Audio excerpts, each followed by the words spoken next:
বাদশার ছেলে ওই দিন মাদ্রাসার বারান্দার সামন দিয়া সুন্দর এক রাস্তা দিয়ে রওনা হয়ে যায় গো। এমন সময় শুনে রে মাদ্রাসার বারান্দায় দাঁড়ায়া দাঁড়াইয়া সূরাতুল হাদীদ থেকে 16 নম্বর আয়াতে কারিমাটা তেলাওয়াত করতেছে। কিছুক্ষণ সময়ের জন্য বাদশার ছেলে, রাজার ছেলে দাঁড়ায়া গেল।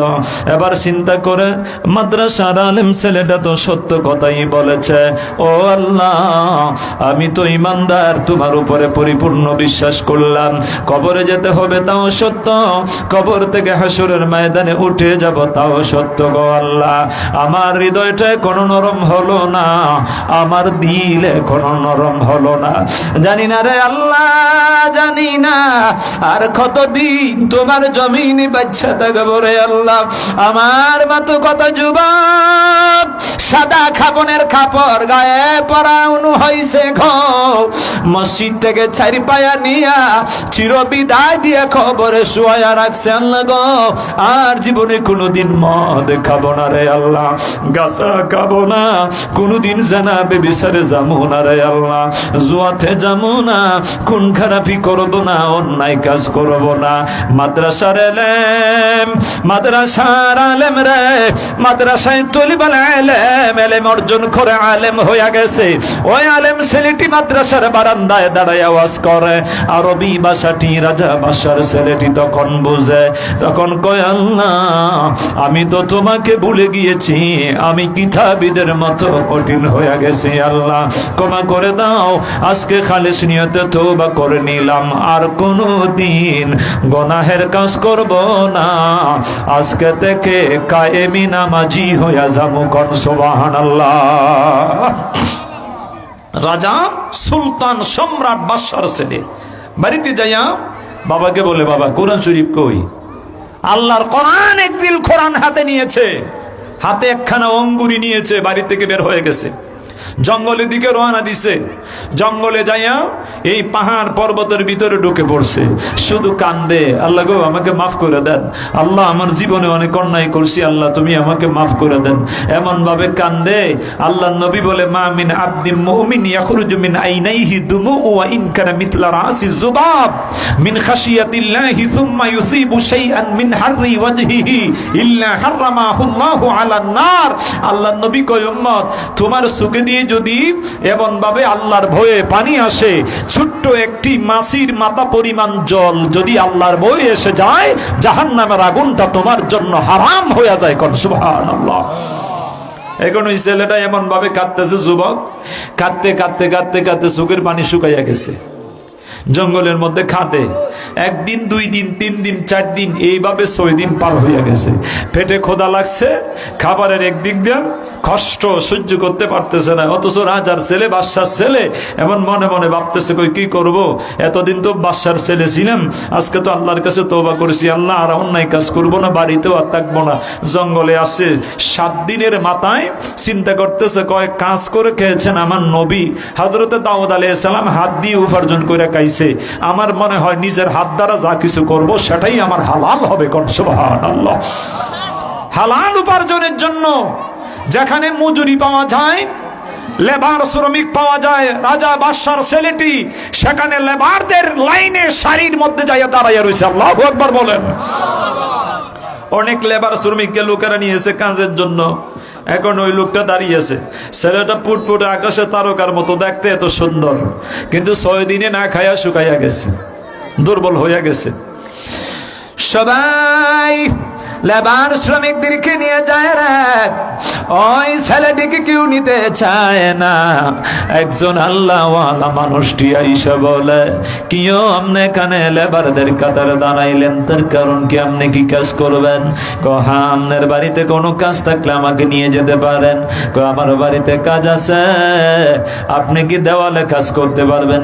হ্যাঁ করতে পারবো, অসুবিধা নাই, তবে শর্ত সাপেক্ষে আমি আপনার বাড়ি যাইতে পারি। কি শর্ত? আপনি আমাকে কখনো আমাকে নিষেধ করতে পারবেন না। কি নিষেধ বলেন?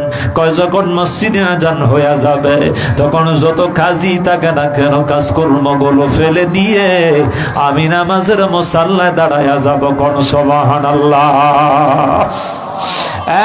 আল্লাহর বান্দা, কতটুকু কাজ করব হিসাব নিতে পারবি না। আল্লাহর বান্দা, 3 নম্বর কথা হলো, আমি যখন কাজ করব তখন আপনি আমাকে পারিশ্রমিক কতটুকু দেবেন, আপনি আমার সাথে কথাগুলো রেট করে নেন। কয় আপনি কত চান? আপনি কত দিবেন? কয় সারাদিন আমি পরিশ্রম করবো, আপনি আমাকে হাদিয়া পারিশ্রমিক দিবেন। কয় এত টাকা দিয়ে দিব। কয় ঠিক আছে, 1 টাকা কমও দিয়েন না, বেশি আমি গ্রহণ করব না। আল্লাহর বান্দা, শর্ত সাপেক্ষে যুবক ছেলেটা বাড়িতে যায় কাজ করে।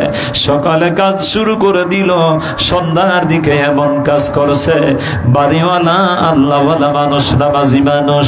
কয় আমি দেখতে পেলাম ওই নামাজি যুবকটা এত কাজ করছে, 2-4টা যুবক যতটুকু কাজ করে সমপরিমাণ কাজ একলা আদায় করেছে। কোন সুবহানাল্লাহ। এখন বাড়িওয়ালা তো খুশি, কথা বলেন ঠিক কিনা? কারণ কাজ বেশি হয়েছে, খুশি না? হেতে বলতেছে, কয় তোমাকে কিছু পারিশ্রমিক, কিছু হাদিয়া আমি এহসানের সাথে একটু তোমাকে দিয়ে দিব। বাবারে তুমি নিবে নি? কয় না, আমি তো এটা গ্রহণ করব না, আমি সত্য সাপেক্ষে আপনার বাড়িতে আসছি না। যুবক ওই দিন কাজ করে চলে গেল। দ্বিতীয় দিন আবারও বাড়িওয়ালা শ্রমিক লেবার যেখানে পাওয়া যায় ওই জায়গায় যুবক ছেলেটারে খোঁজ করে। কোথায় আছে যুবক? পায় না রে, পায় না। অনেক লেবারের সাথে কথা কয়, কয় যুবকরে দেখছুনি এইরকম চেহারা, এইরকম সুরতের, এইরকম লেবাস। কয় অনেক যুবকেরা লেবারেরা ডাক দিয়ে কয় আমরা দেখেছি একটা যুবক এইরকম আছে। কোথায়? কয় পাহাড়ে থাকে, জঙ্গলে থাকে, 6টা দিন কাজ করে না, সপ্তাহে মাত্র 1 দিন কাজ করে, 6 দিন পর্যন্ত জঙ্গলে কোরআন তেলাওয়াত করে, চোখ দিয়ে ঢালা ঢালা পানি ছাড়ে। আমাদের মনে হয় ওই জামানায় ওই যুবকের মতো কোন আল্লাহওয়ালা যুবক কইজা পাওয়া যাবে না। কোন সুবহানাল্লাহ। বাড়িওয়ালা দেরি না করে কয় কোথায়? পর্বতে যাইয়া, জঙ্গলে যায়া দেখে যুবক ছেলেটা কোরআন তেলাওয়াত করে আর কান্দে। কয় আল্লাহ, যেদিন থেকে শরীয়তের হুকুম আমার উপরে জারি হয়ে গেছে ওই দিন থেকে কত ওয়াক্ত নামাজ ছাইরা দিলাম, কত গুনাহের কাজ করলাম। ওগো আল্লাহ, হুকুল ইবাদ, আল্লাহ তোমার হক নষ্ট করেছি, তুমি আমাকে ক্ষমা করে দাও। আমি বান্দার হক আমি নষ্ট করি নাই রে আল্লাহ, আমাকে ক্ষমা করো, আমাকে ক্ষমা করো। বাড়িওয়ালা যায়া কয় বাবা যুবক তুমি কোথায়? আমার বাড়িতে চলে আসো। কয় কেন? আমি আপনার বাড়ি যাব। কয় আপনি আমার মেহমান হয়ে যাবে, আমি তোমাকে খেদমত করব, তোমাকে মায়া করব। আমি এসেছি তোমাকে দাওয়াত দেওয়ার জন্য, বাবা গ্রহণ করতে হবে। যুবক ছেলেটি ডাক দিয়ে কয় বাবা আমিও মুসলমান, আমিও মুসলমান, আপনি আমাকে যখন দাওয়াত দিয়েছেন আমি গ্রহণ করতে হয়, তবে শর্ত আছে গো, শর্ত ছাড়া আমগুর বাড়ি আমি যাবো না। আমার বাড়িও নাই, আপনার বাড়িও নাই, তবে শর্ত ছাড়া আপনার বাড়ি যেতে পারি। কি শর্ত বলো? 1 নম্বর শর্ত হলো গো, যতটা দিন আপনার বাড়িতে আমি বাচ্চা থাকি আল্লাহ আমাকে হায়াত দেন, কোনোদিন আমাকে খাবারের জন্য রিকোয়েস্ট করবেন না, সুপারিশ করবেন না।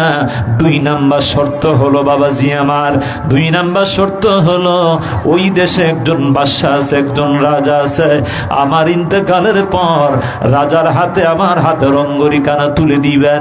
আমি যে কোরআন শরীফের জিলকানা সব সময় তেলাওয়াত করতাম, ওই কোরআন শরীফের জিলকানা বাদশাকে দিয়ে বলবেন বাদশা রে বাদশা, দুনিয়া তাকার জায়গা নয়, বাদশাহী আর রাজত্ব সেটা স্বপ্নের মতো অলিক। স্বপ্নে বান্দায় দেখে আমেরিকার মাটিতে ঘুরে, লন্ডনের জমিনে ঘুরতেছে, ঘুম থেকে উঠে দেখে রে ঘরে ঘুমিয়ে আছে, লন্ডনের ভাগ্যে জুটে নাই, আমেরিকা ভাগ্যে জুটে নাই। বান্দায় সপরে দেখে বাংলাদেশের প্রধানমন্ত্রী হয়ে গেছে, ঘুম ভেঙে গেল। সকালবেলা দেখে আল্লাহর বান্দা ঘরে ঘুমে আছে। আমার নবী ডাক দিয়ে কয় রে উম্মত, আল্লাহকে চিনার চেষ্টা করো। যুবক ডাক দিয়ে কয়, বাবাজি দুনিয়ায় রাজপ্রাসাদ হলো স্বপ্নের মতো অলিক, এইগুলি এখন আছে, সব ছেড়ে বিদায় হয়ে যেতে হবে। বাদশাকে যায়া বলবে, বাদশাহ যুবক ছেলেটা একটা অনুরোধ করে গিয়েছে, কয় আপনি তো বসে আছেন সিংহাসনে, আল্লাহকে বলে যাচ্ছেন, আল্লাহকে বলে যাইও না, কবরের কথা চিন্তা করো রে বাদশাহ, বাদশাহী ছেড়ে দাও, আল্লাহর কুদরতি রাজ্যে ডুবে দিয়া আমার মাওলারে খুশি কইরা লও। জোরে কোন সুবহানাল্লাহ। ও বাবা, দুইটা শর্ত মানলাম, 3 নাম্বার শর্ত কি? 3 নাম্বার শর্তটা হলো, আমি যদি মরে যাই, আমি যদি আমনের বাড়ি যাইয়া মরে যাই, মরে যাওয়ার পরে কুকুরের বাচ্চার মতো আমার গলায় একটা রশি পড়াইয়া দিবেন, রশি পড়াইয়া কুত্তার বাচ্চার মতো রাস্তায় আমাকে টানা হেসরাইবেন। আর লোকেরা যখন বলবেন গুনাহগারকে আল্লাহ এই রকম শাস্তি দিবে না, আরো ভয়াবহ শাস্তি দিবে, আমি গুনাহগারকে আযাব দিতেছি, কথাগুলো মানুষের কাছে জানাইয়া দিয়েন। এমত অবস্থায় যুবক দেখে বলে, বাবাজি আপনি শর্তগুলো মানবেন কিনা? এবার মুরব্বী বাবা আল্লাহওয়ালা মানুষ কয়, বাবা তোমার মতো যুবকের খেদমত করা ভালো, আমি শর্তগুলো মেনে নিলাম। বাড়িতে যায়া 1 দিন পার হয়ে গেল, 2 দিন পার হয়ে গেল, 3 দিন পার হয়ে গেল, 4 দিনের মাথায় যুবক ছেলেটা ডাইকা কয়, বাবাজি গো আমার মনে হয় আমার অন্তিম সময় আইসা গেছে, আমি আর দুনিয়ায় বাঁচবো না। যুবক ছেলেটা কয়, বাবাজি আপনি আমার পাশে বসেন। তখন সন্তানটা যুবক ছেলেটা এবার কালিমা শরীফ পড়তে পড়তে দুনিয়ার জমিন ছেড়ে বিদায় হয়ে গেছে। ইন্না লিল্লাহি ওয়া ইন্না ইলাইহি রাজিউন।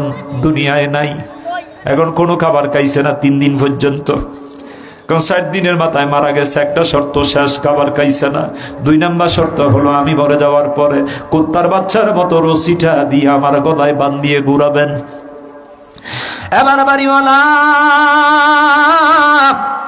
যেই মাত্র জানাজার নামাজ পড়াবে রে, গোসল দেওয়া সাদা কাফন পরাইয়া নিবে, রশি গোট থেকে বাহির করিয়া গলায় যখন ঝুলাবে, এমত অবস্থায় খেদেরও ডাক দিয়ে কয়, না না না না, দৈব শক্তিতে আওয়াজ আসতেছে না, আল্লাহর গোলাম আল্লাহর বান্দাকে রশি পরায়ও না। সাধারণ যুবক না, যেদিন আল্লাহর কাছে তওবা করেছে, আও ইলমিন ইনতাফাউ বিহি, মাদ্রাসার আলেম ছেলের ওয়াজ শুনিয়া, আল্লাহর কোরআনের আয়াতে কারিমা শুনিয়া ওই দিন থেকে আমলে নিয়েছে, ছেলেটি আর একটা গুনার কাজ করে না। সাবধান, সাধারণ ছেলে না, সাধারণ যুবক না, জামানার ওলি আল্লাহর গলায় রশি পরায়ও না, বেয়াদবি হবে। কোন সুবহানাল্লাহ। 3 নাম্বার শর্ত কি? 3 নাম্বার শর্ত হলো কোরআন শরীফের জিলখানা নিয়া, অঙ্গুরিখানা নিয়া ওই দেশের বাদশার কাছে যাবেন। এখন বাবাজি কবরে দাফন কইরা রওনা দিছে বাদশার কাছে, যায় কয়, বাদশা সালাম। রাজা মশাই ভয়ে কথা বলবো না, নির্ভয়ে, কোনো ভয় নাই, ভয় নাই, কোনো ভয় নাই। কয় কন, কি বলবেন কন। এমত অবস্থায় আল্লাহর বান্দা ডেকে বলে, কয় বাদশা রাজা মশাই, একটা যুবক ছেলে পাইছিলাম, এমন এমন কথা বলছে। কয়েকজন বাদশা যদি চেয়ারে সিংহাসনে কুরসিতে বসে থাকে, আর আজরাইল যদি আইসা যায়, প্রাণ পাখিটা যদি কাইরা নিয়ে যায়, রাজার সিংহাসন জায়গায় পড়ে থাকবে। এত আলিশান দালান বাড়ি ঘর দুয়ার থাকবে, কিন্তু রাজা একদিন থাকবে না। কথা বলেন ঠিক কিনা? এজন্য বলতেছে, जिस वक्त कलब से सूरजन जाए जा अपना, जिस वक्त कलब से सूरजन जाए जा अपना, उस वक्त कोई न तेरा होगा अपना, जिस वक्त कलब से सूरजन जाए जा उस वक्त कोई न तेरा होगा अपना। বাসারে তোর আলিশান মহল গুলো পরে থাকবে, তুই একদিন থাকবে না। কই কে বলছে এই কথাটা? কই যুবক। কই যুবকটা কোথায়? কই এরকম যুবক। কই যুবকটা মারা গিয়েছে, জামানার ওলি আল্লাহ হয়ে গেছে। এই রকম যুবক আমি জীবনে দেখি নাই। কই যুবক আমার কাছে দুইটা জিনিস আমানত দিয়ে গেছে ওই দেশের বাদশার কাছে পৌঁছানোর জন্য। কই কি আমানত নিয়ে আসেন? কই দেখেন আমার হাতে আল্লাহর কোরআন এবং অঙ্গুরিকানা। কোন সুবহানাল্লাহ। বাদশা দেখিয়া একটা চিৎকার মাইরা খায় রে বাড়িওয়ালা, বাড়িওয়ালা রে, ওই যে আল্লাহর কোরআন, এই কোরআন শরীফ আমার ছেলে তো তেলাওয়াত করেছে, হাতে জঙ্গরি কানা অঙ্গুরি কানা, এটা তো আমার ছেলের। সুবহানাল্লাহ বলেন। তুমি বলো আমার ছেলে জামানার ওলি হয়ে গেছে। তখন সমস্ত কাহিনীগুলো সমস্ত বর্ণনা দিয়া এখন লোকটা এই মুহূর্তে দাঁড়াই আছে। বাদশা হঠাৎ করে অজ্ঞান হয়ে পড়ে গেছে। কই আমার ছেলে, ওর খবর কই দিছো? খবর কোথায়? ছেলে হারিয়ে গেছে, জীবনের মতো ছেলেকে আর খুঁজে পাবে না, মারা গিয়েছে। বাবার দিলের মধ্যে ছেলের মহাব্বত ভালোবাসা সৃষ্টি হয়ে গেছে, ছেলেটাকে আর পাবো না। বাবা অজ্ঞান হয়ে পড়ে গেছে। বাদশার পাশে বাদশার মাথায় পানি ডালা হয়, পাকা বাতাস দেওয়া হয়। বাদশার অজ্ঞান দেখে আবার যখন হুঁশ ফিরিয়ে আসছে, বাদশা কয় আমার ছেলের কোথায় কবর দিছো? খবরের পাশে নিয়ে গেছে। তখন বাবা কাঁদতেছে, কয় আল্লাহ গো, আমার ছেলে বুঝি আজকে জামানার ওলি আল্লাহ হয়ে গেছে। এখনো বেলায়েতের দরওয়াজা খোলা। বান্দায় যদি আল্লাহর হুকুম মেনে চলে, তখন আল্লাহ কয় বান্দা তুমি যদি আমার হও, আমি আল্লাহ তোমার হইয়া যাই। কোন সুবহানাল্লাহ। নবুয়তির দরওয়াজাটা বন্ধ হয়ে গেছে, বেলায়েতের দরওয়াজাটা খোলা আছে। হাজিরিন, বলেছিলাম অন্তত একটা ছেলে অথবা মাইয়াকে আলেম বানান। দেখেন মাদ্রাসার ছেলেটা ইলম অর্জন করেছে আর ওয়াজটা করতেছে সূরাতুল হাদিদের 16 নম্বর আয়াত। আর রাজা বাদশার ছেলে শুইনা সে আমলে নিছে, আমলে নিয়ে জামানার ওলি আল্লাহ হয়ে গেছে। এজন্য আমার আল্লাহ কয় ইযা রাজাউ ইলাইহিম লাআল্লাহুম ইয়াহদারুন। তোমার একটা ছেলে আহাল থেকে গোত্র থেকে তোমার সমাজ থেকে একটা ছেলে মাদ্রাসায় পাঠিয়ে দাও, যে মানুষকে জাহান্নামের আগুন এবং কবরের আযাব আল্লাহর ভয়গুলো দেখায়া বান্দার আমলগুলো শুধরাইয়া নিতে পারে। জামানার ওলি আল্লাহ সুর মদখোর লুচ্ছা বদমাশ গাঁজাখোর মদখোর জোয়াখোর জামানার ওলি আল্লাহ হতে পারে একটা আলেমের সোহবতে। চিৎকার মেরে বলেন সুবহানাল্লাহ। এজন্য আমরা মাদ্রাসাকে ভালোবাসতে চাই কি চাই না? মাদ্রাসায় ছেলে দিতে রাজি আছে কিনা নাই? যদি পারেন না বলবেন হুজুর আমার ছেলে নাই, আমার মেয়ে আছে, মেয়েকে দিয়ে দেন। মেয়েও নাই, ছেলেও নাই, দিতে পারতেছেন না, আপনার একটা বাতিসাকে দিয়ে দেন, আপনার বংশ থেকে একটা সন্তান মাদ্রাসায় দিয়ে দেন। হুজুর তাও দিতে পারতেছি না, আপনি একটু সহযোগিতা করেন। আমার নবী কয় উম্মত যে সেটা সাদকায়ে জারিয়া হিসেবে থাকবে। আর সাদাকাতু তারুদ্দুল বালা ওয়া তাজিদু ফিল উমরি। সুবহানাল্লাহ বলেন সুবহানাল্লাহ। মাদ্রাসা সাদকা, আল্লাহ নবীজি বলে উম্মত সেই সাদকাগুলো সাদকায়ে জারিয়া, এবং আসমানি জামিনি যত বালা মুসিবত আসবে, যত বিপদগুলো আসবে, সেই মুসিবত সেই বিপদ থেকে তরানোর মালিক কে? ওসিলা ধরা দরকার আছে কিনা নাই? ওসিলা ধরতে হবে, ওসিলা। আমার নবীর দরবারে আল্লাহ নবী সাহাবীরা যায়, কয় ইয়া রাসূলুল্লাহ, ইয়া হাবিবাল্লাহ, নবী গো, একজন মানুষ যদি অসুস্থ হয়ে যায়, এখন গেল কার কাছে? কয় হিন্দুর বাড়িতে গেছে। কয় হিন্দু কি কইব? মন্ত্র দিব, মন্ত্র। তান্ত্রিকের বাড়ি গেছে, তান্ত্রিকের বাড়ি যাইয়া মন্ত্র পাইতেছে। সেখানে কিন্তু আল্লাহর রহমত নাই।